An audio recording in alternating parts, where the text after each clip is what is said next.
Sudah hampir 2 tahun, Ismanto, warga kota Bekasi ini muram.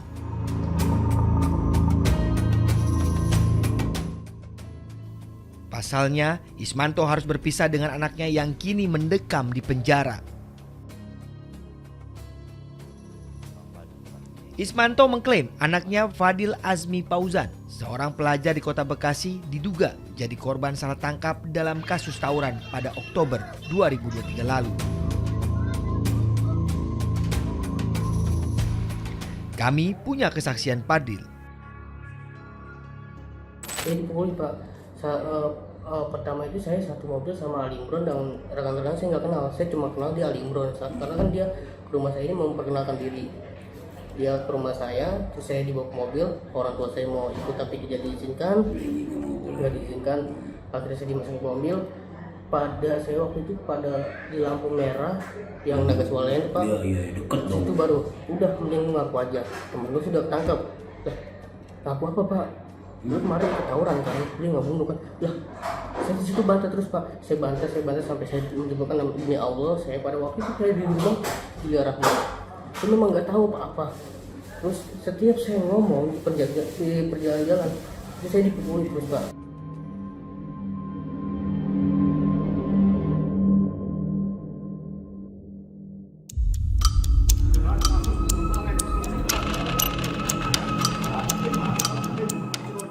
Sekarang dia bilang ada saksi si Panjur ini bilang ditemukan di celuritnya ada darah. Ini adalah suasana keributan usai sidang vonis Fadilah Azmi Pauzan pada Juni 2024 lalu. Kuasa hukum Fadil terlibat adu mulut dengan pihak pengadilan. Fadil ditangkap polisi karena diduga menikam pelajar SMK lainnya Dimas Arga Wijaya hingga meninggal dunia saat terjadi tawuran sesama pelajar pada 12 Oktober 2023. Pengadilan negeri menjatuhkan vonis 7 tahun, sementara di tingkat pengadilan tinggi, Fadil divonis 8 tahun penjara.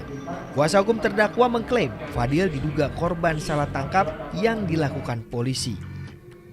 Seperti apa kasusnya? Dan kami di persidangan pun banyak melakukan protes-protes terhadap pelaksanaan persidangan. Karena apa? Pertama, CCTV yang digunakan oleh penyidik untuk menjerat terdakwa sebagai pelaku yang terlibat dalam tawuran, tetapi ini tidak disita dan tidak bisa dihadirkan.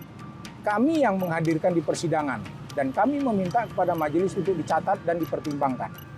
Yang kedua, bukti chattingan antara Yulia Rahma dengan terdakwa ini juga kami ajukan sebagai bukti. Nah, di sini juga kami melihat HP-nya Yulia Rahma ini diambil oleh petugas, tetapi juga tidak disita dan tidak dilakukan pemeriksaan secara digital forensik. Tidak cukup bukti apa yang dijelaskan oleh para saksi bahwa keterangannya itu benar. Sebagaimana prinsip hukum mengatakan bahwa fakta sunt potentiore verbis. Fakta itu lebih akurat daripada kata-kata. Jadi selama persidangan yang bisa kami dengar dari keterangan saksi-saksi ini hanya kata-kata. Tidak ada satupun bukti yang bisa menunjukkan keterkaitannya dengan terdakwa. Usai banding di Pengadilan Tinggi Bandung, vonis Fadil ditambah menjadi 8 tahun penjara. Sementara Mahkamah Agung juga menolak kasasi yang diajukan Fadil awal tahun 2025 lalu. Melalui kuasa hukumnya, Fadil kini tengah mengajukan peninjauan kembali di Mahkamah Agung.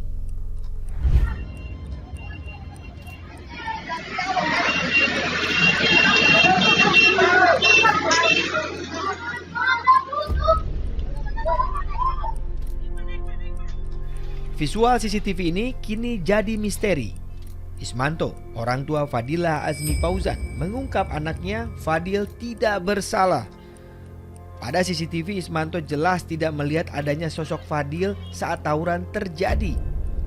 Ismanto meyakini Fadil korban salah tangkap. Yang mana Bapak harus dasar apa anak saya tersangka?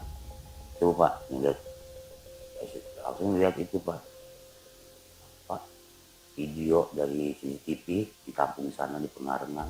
Saya lihat, mana anak saya Pak? Ini loh Pak, ini tinggi Pak. Anak saya kecil, Bapak tahu nggak anak saya kecil? Kecil, dia ini tinggi Pak, musuh tingginya udah beda. Dan saya juga orang tuanya, saya tahu. Anak saya kugennya gimana, tingginya berapa tahu. Kalau di situ. Salah tangkap asli Pak. Dan lagi yang ditangkap itu masih buron. Namanya anaknya tinggal di Kalbang Duku. Dan sampai sekarang. Kami cari tahu kesaksian lainnya yang menguatkan jika Fadil malam itu tidak ikut dalam tawuran berdarah tersebut. Menelusuri rumah di kawasan Bekasi Utara, kami menemui seorang saksi mata yang melihat Fadil ada di rumah teman perempuannya pada waktu bersamaan dengan peristiwa pada CCTV tawuran yang jadi alat bukti polisi. Pandangan aku doang aja ya. Lagi duduk di sini. Di sini, gitu. oke. Maaf ya, Bu. Berarti si Fadil di sini. Fadil sama Juli tadinya di sini. Oke. Ya, terus karena aku datang si Juli kan keluar. Terus Juli nyari kerudungan. Terus kata si Juli nggak ada kerudungannya, belum dicuci, kotor gitu kan. Terus ya udah tuh, akhirnya aku yaudah ya Jul ya, ntar aja kalau misalkan ada cariin lagi gitu. Yaudah aku pulang. Tapi pas pulang aku ke isi Shopee Pay dulu ke Indomaret. Terus ya udah tuh ada struknya, di struk tuh sekitar jam kalau nggak salah jam berapa ya, aku lupa inget. 25.08 deh kayaknya. Itu pas Di struknya Shopee Pay itu pas abis dari rumah Juli. Terus abis dari Indomaret udah langsung pulang. CCTV dan kejadian kamu di sini sama nggak? Sama jamnya. Jamnya barengan gitu. Kan nggak mungkin ya satu orang dua tempat gitu. Masa yang ngilang kalau punya jurus ngilang nggak bisa. Jadi kamu melihatnya kok aneh?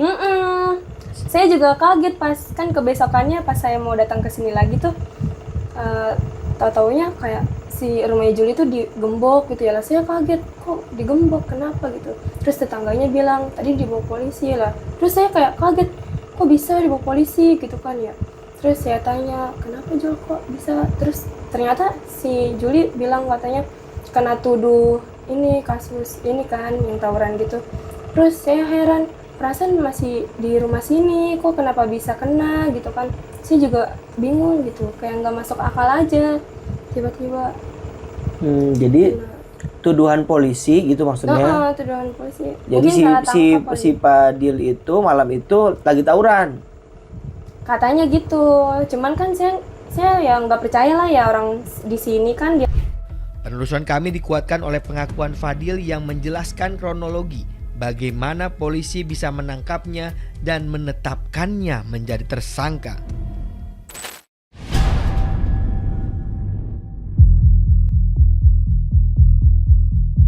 Saya dipukuli Pak. Pertama itu saya satu mobil sama Ali Imron dan rekan-rekan saya nggak kenal. Saya cuma kenal dia Ali Imron karena kan dia ke rumah saya ini mau memperkenalkan diri. Dia ke rumah saya, terus saya dibawa ke mobil. Orang tua saya mau ikut tapi tidak diizinkan. Akhirnya saya dimasukin ke mobil. Pada saya waktu itu di lampu merah yang Nagaswalayan Pak. Iya, deket dong. Itu baru udah mending lu ngaku aja. Temen lu sudah ketangkep. Lah, ngaku apa Pak? Lu kemarin ketawuran kan, dia nggak bunuh kan? Lah, saya di situ bantah terus Pak. Saya bantah sampai saya menyebutkan demi Allah. Saya pada waktu itu saya di rumah dilarang. Saya memang nggak tahu apa-apa. Terus setiap saya ngomong di perjalanan jalan, itu saya dipukuli terus Pak. Sama rekan-rekannya Alimbron, termasuk Alimbron juga. Kepala saya dijebukin, saya pakai sweater, saya dibuka, ditunjukin kanan kiri, dijodotin. Memang itu benjol Pak, benjol. Terus hidung saya pada waktu itu pas di Polres saya mimisan, karena terus diantem, bibir juga pecah-pecah.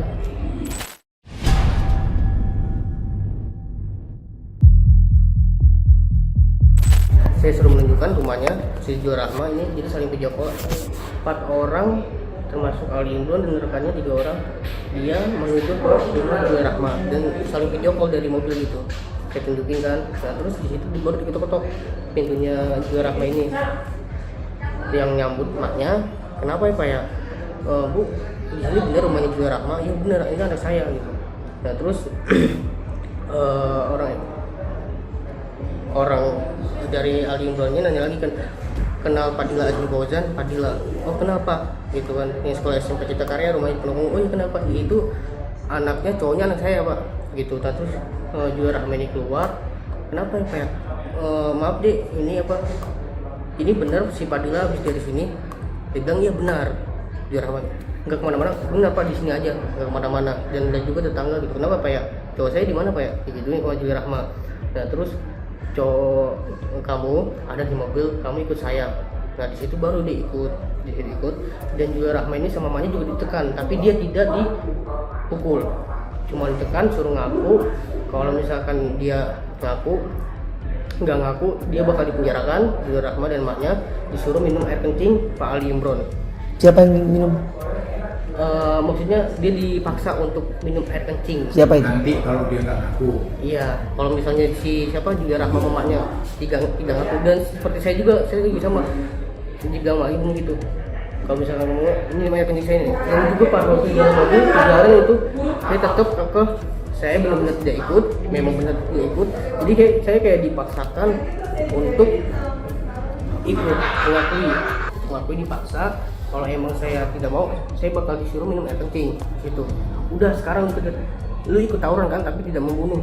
Jadi gitu sama dia. Justru badan saya capek kan, dipukulin, tetap saya kekeh, tidak mengakui di situ. Sampai waktu itu saya di dalam mobil itu menuju ke Polres. Satu mobil ini badannya gede-gede, besar semua. Yang pertama ini kan saya sama Limbron, jadi maksudnya orang-orangnya nggak terlalu besar banget pak. Yang sama saya ini, yang kedua ini badannya gede semua. Saya dihantam di situ, suruh mengakui. Terus kaki saya mau ditodong pakai pistol. Lu ngaku gak? Udah lu ngaku aja, lu yang ketahuan kan, tapi dia bunuh. Saya digituin.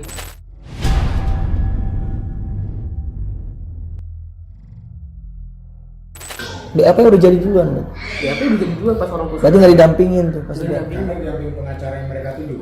Iya, namanya Pak Suherlan. Nah tapi itu berkas saya itu pas dibikin BAP itu sempet saya dan orang tua sini nolak. Sobek maling loh. Dirobek. Oke. Oke ya. Kertas ini saya berarti ini tidak sah ya, apa yang bikin BAP itu? Dirobek. Saya bontak pas dia tidak melakukannya, saya langsung makanya saya juga bingung kenapa berkas saya itu naik ke pengadilan, sedangkan yang saya lihat benar-benar itu kertas sudah dirobek. Ngomong gimana? Ngomongnya gimana Yogi? Ngomongnya gini, jadi kan saya duduk ini posisinya orang tua saya berhadapan sama Yogi, saya di sampingnya.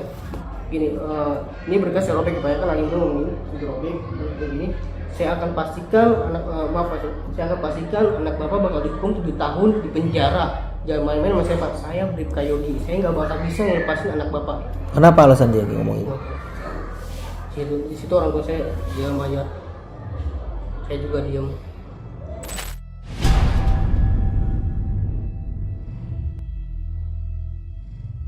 Orang itu emang kamu ikut atau enggak? Tidak pak. Yakin kamu? Yakin tidak ikut. Saya di rumah juga Rahmat. Terus kenapa mereka nuduh kamu? Saya juga bahkan nggak tahu pak. Kalau dia menuduh saya.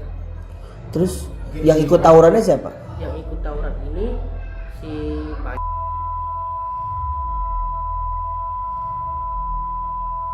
Kenapa kamu tahu mereka yang ikut? Karena waktu di pengadilan saya tahunya pak. Kejadian kamu nggak diajakin tawuran? Nggak ada. Notif HP saya juga nggak ada pak. Yang mau ngajak, ayo nih ini nggak ada. Cuma di situ cuma ada chatan cewek saya main.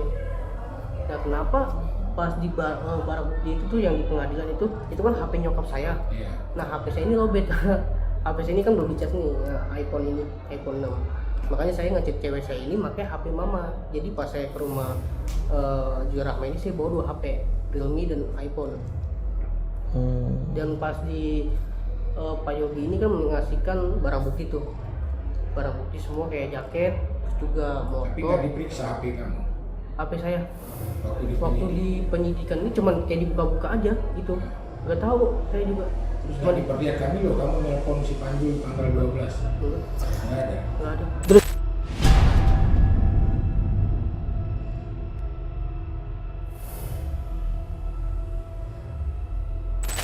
pas di persidangan ini jadi ada salah satu musuhnya ya kan,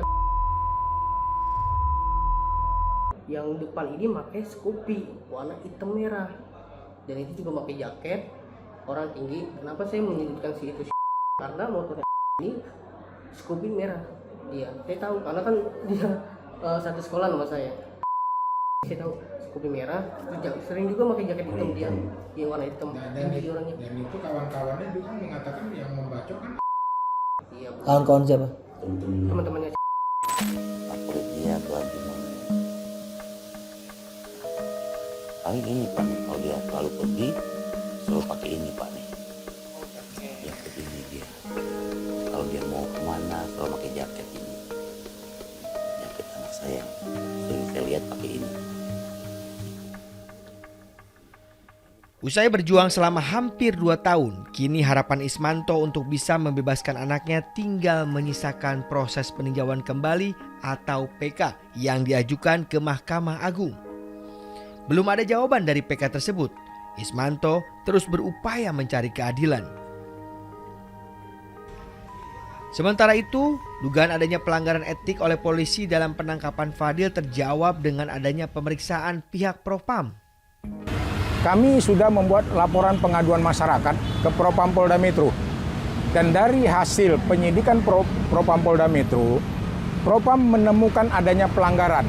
Walaupun itu hanya pelanggaran disiplin, tapi ditemukan adanya pelanggaran terhadap pelaksanaan tugas yang dilakukan oleh penyidik, yang harusnya dilakukan secara benar dan jujur. Itu sudah dihukum polisinya? Nah, dari hasil persidangan yang terjadi atas pelanggaran disiplin yang dilakukan oleh penyidik, kami mendapat informasi bahwa yang bersangkutan dihukum dengan penempatan secara khusus selama 14 hari di tempat khusus. Di surat panggilan yang kami terima bahwa penyidik Propam itu menyampaikan atau membuat bahwa adanya pelanggaran disiplin yang telah dilakukan oleh penyidik. Disitulah kami berkeyakinan bahwa ditemukan adanya pelanggaran-pelanggaran yang terjadi dalam penyidikan. nah, sementara dalam perkara tidak ada barang bukti. Kami mencoba mengkonfirmasi pihak kepolisian dalam kasus Fadil ini. Namun hingga kini pihak kepolisian masih bungkam.